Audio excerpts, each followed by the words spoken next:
Franco!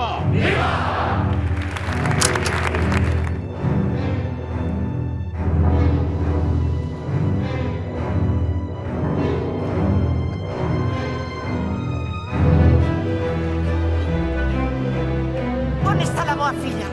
Què heu fet amb ella? La memòria no és venjança, és buscar la veritat.